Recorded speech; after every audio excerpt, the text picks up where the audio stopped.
The moment I saw her lips on his, I didn't cry, scream, or punch a wall, I just poured myself a drink and smiled.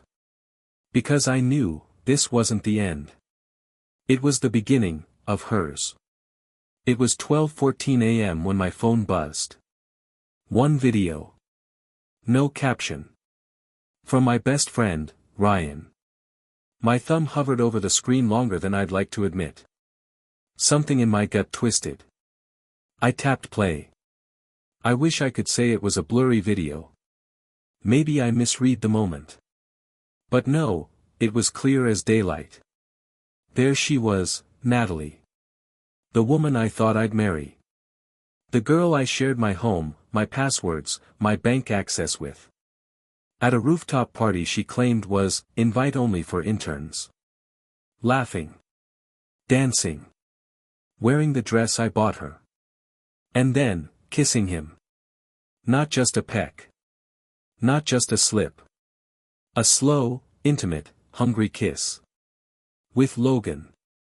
Her first love. The guy she swore was ancient history. Everything inside me stilled. No shaking hands. No red-hot rage. Just silence. And clarity. That's when I realized. She wasn't mine. She never was. I was just the man she chose when she wanted safety, not love. The worst part? She looked happy. Free. Like he was her truth, and I was her convenience. I walked to the kitchen. Poured whiskey into the glass she gifted me on our anniversary. Took a slow sip. And I smiled.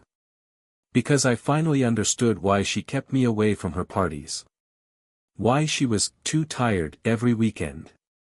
Why didn't she post us online? Why did she still keep an old box of photos in the back of her closet, photos of them?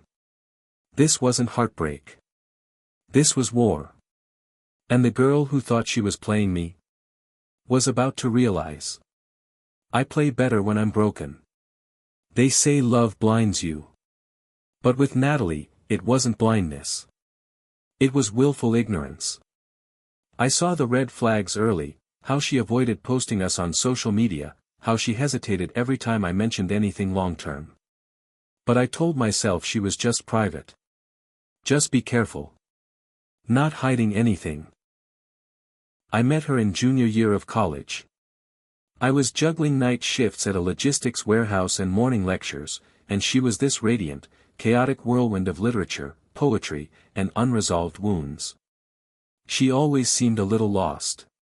Like she was constantly searching for something just out of reach. Maybe that's what drew me in. Or maybe I just liked broken things. She worked at the campus library. That's where it started, me checking out a book I had no intention of reading just to hear her talk about how the author bled truth into every page. God, I remember how her eyes lit up when she spoke about writing. She told me early on about Logan, her ex from high school. He ruined me, she said once, curled up next to me during a storm. Broke me so badly I thought I'd never love again. And I believed her. Every tear. Every tremble in her voice. So I became the man who'd never break her. I became her rock. Her therapist. Her financier, when she couldn't pay rent or needed groceries or textbooks. I let her crash in my dorm when her mom kicked her out over a fight about Logan still being in her life. Yeah, I should have known then. But when you're deep in love, you don't keep score. You just keep giving. Natalie had this way of making you feel like a hero, until you realized you were just a side character in her story. We moved in together after graduation. Got a little apartment in a semi-decent part of town. I had just landed a corporate trainee position that paid well enough to stop eating ramen every night. She started interning at a publishing firm, finally doing what she claimed was her passion. I supported her through it all. Long nights. Meltdowns. Missed deadlines. I even built her a little writing nook in our living room. That's how much I believed in her. In us. But there were cracks I couldn't ignore. Like the time I saw Logan's name pop up on her phone. She panicked and said it was a mass group chat for their old school reunion. I let it go. Because accusing someone you love feels like betrayal in itself. But she never let me in fully. There were days I'd come home and find her distant, like her body was here, but her mind was somewhere else, back in a memory, maybe, back with him. Sometimes she'd cry during movies where the couple didn't end up together. I thought it was just the story hitting too close. Now I wonder if she was mourning something she'd already lost, and never told me about. Still, I proposed. I bought a ring after saving for months. Took her to that little candlelit restaurant she loved, where the waiter always remembered her order. I knelt down and offered her everything, again. She cried. Said yes. Helped me like I was her anchor. But in hindsight, those tears weren't joy. They were guilty. After that, things felt off. She started getting distant again. Longer nights at work. The phone is always on silent. Hiding her screen when I walked into the room. I told myself it was wedding stress. That she was overwhelmed. But deep down, a voice whispered. She's slipping away. And I still clung on. Because when you invest years into someone, you don't want to believe they'd rather be with someone else. Especially someone who broke them once already. I didn't realize then that she wasn't torn between two people. She had already made her choice. She just hadn't told me yet. But she would. Or rather. She did. Through a kiss. Through a video. Through the quiet, unforgivable way she smiled at another man in that rooftop crowd. And that was the moment I stopped being her backup plan. That was the moment I became her karma. I watched the video 5 times. No, that's a lie, I watched it 12. Each time, I hoped I'd see something different. Maybe it wasn't her. Maybe the lighting was weird. Maybe it was some drunk, accidental kiss. Maybe it was edited. Maybe, just maybe, I could excuse it. But there she was, Natalie, my Natalie, with her head tilted back, laughing like a schoolgirl. Her hair flowing in the wind, wearing that red dress I bought her for our anniversary. And then, Logan leaned in. She didn't pull away. She kissed him like I didn't exist. She kissed him like I was just a placeholder she was done pretending to care about.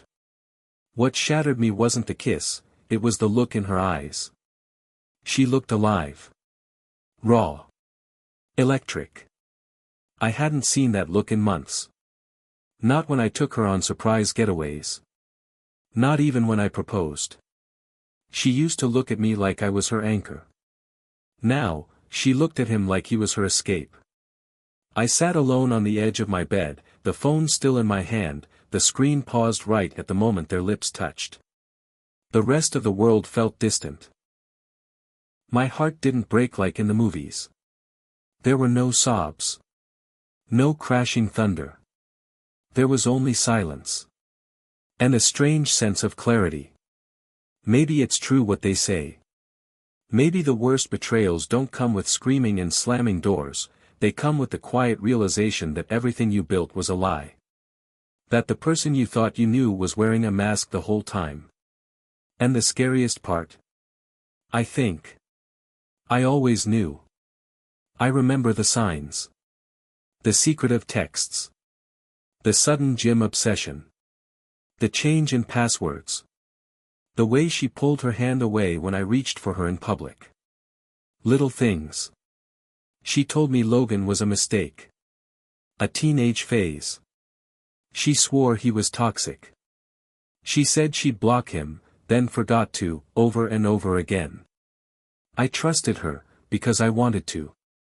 Because love, real love, makes you blind. And now. Now, I could see everything. My phone buzzed again. Another message from Ryan. I didn't want to be the one to show you, bro. But you needed to know. I'm here if you need anything. I stared at it for a moment, then typed back. Thank you. I'm good. Because I wasn't just good. I was focused. I didn't throw a tantrum. Didn't confront her with the video. Instead, I cleaned the kitchen. Did the laundry. Fed our cat.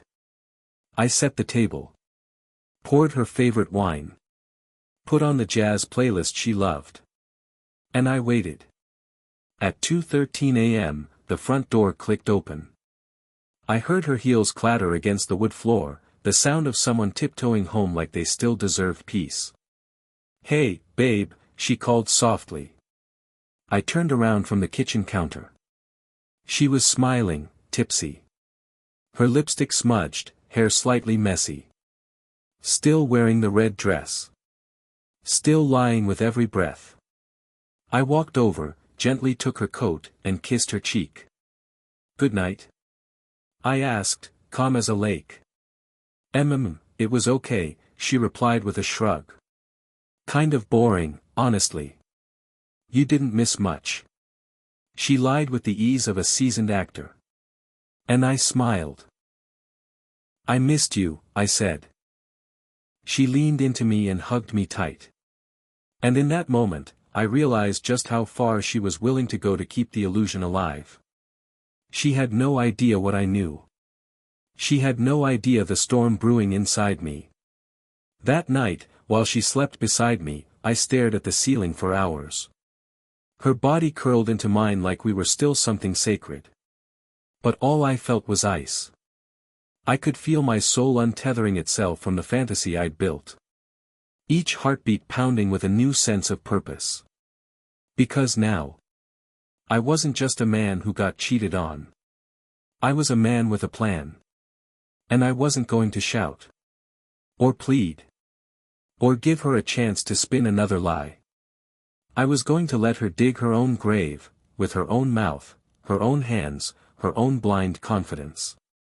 And when the time came, I'd bury every lie she ever told, with evidence, not emotion. It's strange how betrayal doesn't destroy you. Not when you see it for what it is. Not when it shows you who someone really is. It frees you. And the person I became that night? He didn't want justice. He wanted revenge, slow, surgical, and unforgettable. When you plan revenge, you think it's going to be clean. Strategic. Satisfying. Precise. But emotions are never precise. They leak through cracks you didn't know existed. And the moment I started putting together the puzzle of Natalie's betrayal, I realized, I'd only seen the corner of a much darker picture. I began with what I could control. Step 1, Kara, Natalie's best friend. She and I had never been close. We exchanged polite nods, occasional banter, but I always sensed she didn't trust Natalie the way she pretended to. So I called her. Kara. I need to ask you something. And I need you to be honest. There was a pause. Then a sigh. Is this about Logan? I froze. That one sentence confirmed everything. She continued before I even asked. I didn't know how to tell you. I thought she'd end it. Maybe she was just confused. Confused? No. This wasn't confusion. This was a calculation. Kara told me things I hadn't even considered, how Natalie had been slipping away for months. The writing retreat I paid for. Logan went with her. The new necklace she claimed was a gift from a boutique collab. His initials were engraved on the clasp. I felt sick. She told me she was torn, Kara admitted. That you were dependable. But Logan was on fire. I almost laughed. Not because it was funny, because I was so damn stupid. I thanked Kara, sent her $1,000 anonymously, and told her I might meet her again soon. Next was Logan. I created a fake Instagram account under the name Mason Beck, complete with fake branding, followers, and staged photos of luxury offices and launch events. A venture capitalist persona. I messaged Logan as Mason. Told him we were launching a lifestyle brand for alpha-minded creators. His ego lit up like fireworks. Within an hour, he was in my inbox, bragging about his network, about how he was connected in the scene, and asking for investment opportunities. I baited him. Told him we were scouting influencers with audacious charisma and viral presence. He ate it up.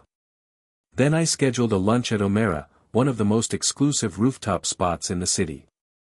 I showed up, dressed like money. He showed up, dressed like a billboard. I gotta say, he smiled, sipping his wine, this is gonna be big. When Natalie heard I was finally getting scouted, she lost it. I clenched my jaw. He leaned in. She's always had a thing for ambition, man. I'm telling you, she used to cry about you. Said you were predictable. Safe. But with me? She gets to feel alive again. I didn't flinch. Didn't blink. Just recorded. The moment I left the restaurant, everything started spiraling. I thought I was one step ahead, but Natalie was already moving. That night, she told me she wanted to talk. I sat across from her on the couch, pretending to sip wine while my heart beat like a war drum. She took my hand. I think we should take a break. She said it like she was asking for space. Like she hadn't already chosen someone else. Like I wasn't watching her lie to my face. I didn't react. Just nodded. Sure. You want a break? I said, voice calm. Take it. She looked surprised. Maybe even disappointed I didn't beg. But I wasn't going to beg for scraps. I was going to burn the table. Then came the twist I didn't see coming. Ryan, my best friend, the one who sent me the video, came clean. I didn't want to tell you earlier, bro, he said, but Logan didn't just show up out of nowhere. Natalie invited him. She's been talking to him for over a year. Over a year. That meant she started reconnecting with him while we were planning our future. Ryan hesitated. There's more. A couple of months ago, she asked me if I thought you'd be okay if she left. She wanted to know how you'd take it. She was rehearsing my pain, I said, voice flat. Ryan nodded. She was testing the water. Seeing if you'd survive without her before she pulled the trigger. My stomach turned. It wasn't about love. It was about power. She didn't want to break my heart, she wanted to watch it happen slowly. Deliberately. Like an artist. And I was her canvas. But she wasn't the only one hiding secrets. I found something else when I went through our joint account. A $500 withdrawal. Repeated. Same day every month. Turns out, Natalie had been paying someone. A therapist? No. A photographer. A private session photographer, one who specialized in intimate couple shoots. I found the portfolio. Photos of her and Logan. Shot in daylight. In parks. On rooftops. Like they were married. She was living a second life right under my nose. A double exposure of deceit. That's when I snapped. But not in rage. In focus. I wasn't angry anymore. I had surgery. If this was a war, she had fired first. Now it was my turn. I messaged Kara. I need you to invite her to brunch. Leave your phone recording. It didn't take much convincing. Kara sent me the audio that night. Natalie's voice, clear as a confession. Honestly, Logan just ignites me, you know. With Jake, it's like, I love him, but it's safe. Boring. I have to fake it sometimes. I don't even know if I want to get married anymore. So why don't you leave him? Kara asked. Because Jake would be lost without me. He's too good. It'd break him. Too good. She thought she was protecting me by cheating. That I was too fragile to be without her. I didn't break. I crystallized. By the end of the week, I had enough. Evidence. Motive. Execution plan. All I needed now was a stage. And a spotlight big enough to expose them both. I gave myself 2 weeks. Not to heal. Not to forgive. But to make sure every step I took next would be surgical, deliberate, and irreversible. Every morning, I brought her coffee like clockwork. Every night, I cooked her favorite meals, tucked her hair behind her ear, and asked about her day like the doting fiancé she thought I still was. She had no idea. Behind that smile was the storm I'd been crafting quietly. If she wanted to play with fire, I'd show her how an inferno burns. Step 1, secure the exits. I started with our shared bank accounts. Quietly rerouted automatic transfers. Froze the savings and created new private ones. She never noticed, Natalie never cared about money as long as her card swiped. Then I accidentally erased our joint wedding planning spreadsheets, citing a laptop glitch. She just shrugged and said we'd redo it later. She had no clue I'd already cancelled the venue, kept the deposit under my name. Step 2, build the stage. I booked a new venue. High-end, rooftop, glitzy but private.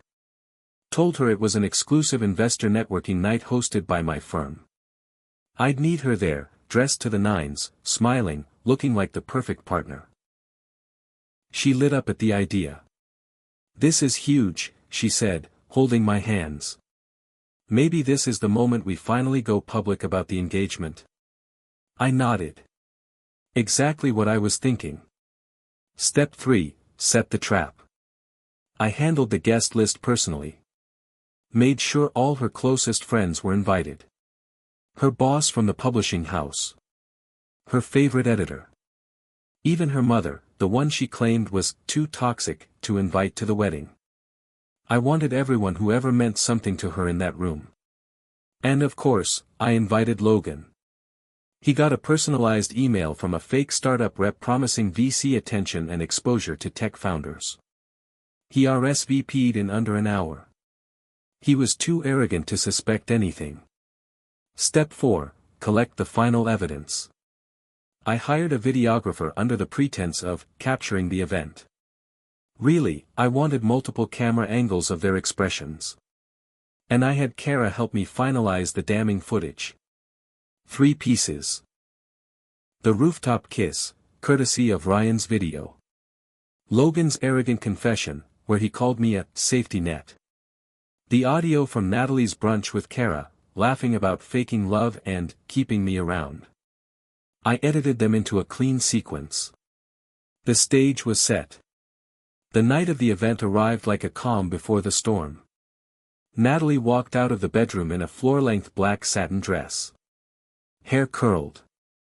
Earrings glinting. "You look," I paused, forcing a smile. "Unreal." She giggled, kissed my cheek. "You're nervous, huh?" "Just ready." As we pulled up to the rooftop, the city lights blinked below. She held my hand tighter than usual. Inside, everything was perfect. The lights, the drinks, the curated playlist. Everyone mingled. The fake investors played their roles. Logan stood at the bar, chatting with Kara, who pretended not to hate him. At 8:59 p.m., I tapped the microphone. "Good evening, everyone. Thank you for joining us. I know many of you think this is a networking mixer. But it's a little more personal than that." I paused, scanning the crowd. Natalie beamed at me, one hand gently placed on her stomach like a debutante waiting to be presented. I clicked the remote. The screen behind me came alive. First, the kiss. Natalie and Logan on the rooftop, his hands in her hair. Her dress was unmistakable. Her moan, undeniable. Gasps echoed. A glass shattered. I glanced at Natalie. Her face was drained of color.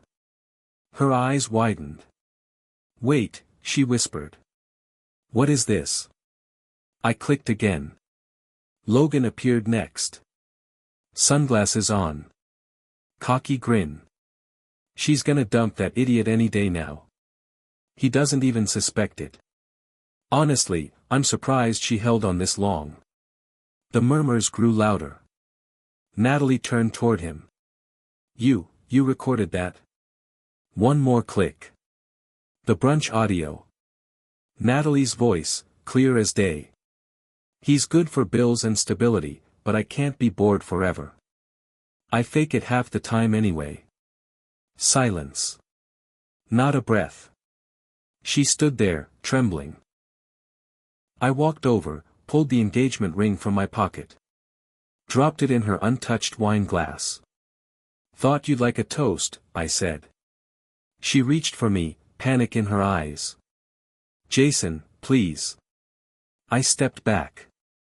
"To loyalty," I said to the crowd, "something money and nostalgia clearly can't buy." Then I walked away.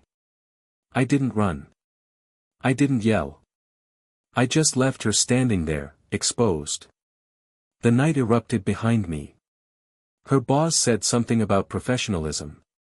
Logan tried to sneak out, but Ryan blocked him at the elevator, smirking. Kara, bless her, recorded it all. But I wasn't finished. 2 days later, I uploaded Logan's confession to a startup gossip blog. Tagged it anonymously. The footage made it to Reddit, then Twitter. He lost 3 clients in a week. His startup collapsed. Investors blacklisted him. Natalie?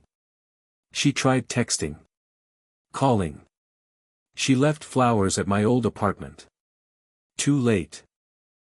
I'd already changed cities, changed jobs. I started fresh. You know what the sickest part is? Part of me wanted to forgive her. To believe it was a mistake. A moment of weakness. But then I remembered every time she told me, "You're all I need," while messaging him behind my back. No. This wasn't a weakness. It was betrayal, calculated, casual, cruel. So I made sure the ending was mine. I didn't expect the silence to be this loud. After the night of the celebration, everything stopped. Her calls. The laughter. Even the need to explain myself to anyone. I thought revenge would taste sweet. But it was more like ash. Not bitter, not sweet, just done. Still, I don't regret a second of it. She deserved every pixel of humiliation that played on that screen. Every gasp from the crowd. Every whisper that followed her when she walked out of that venue alone. For 3 years, I was a fool. Now, she gets to carry that shame for a lifetime. A few days after it all went down, I cleared out our apartment. Left her the furniture, because I knew she couldn't afford new. I took only my essentials, my files, and the coffee mug she gave me during our first Christmas. I kept it not because I missed her, but because I wanted a reminder.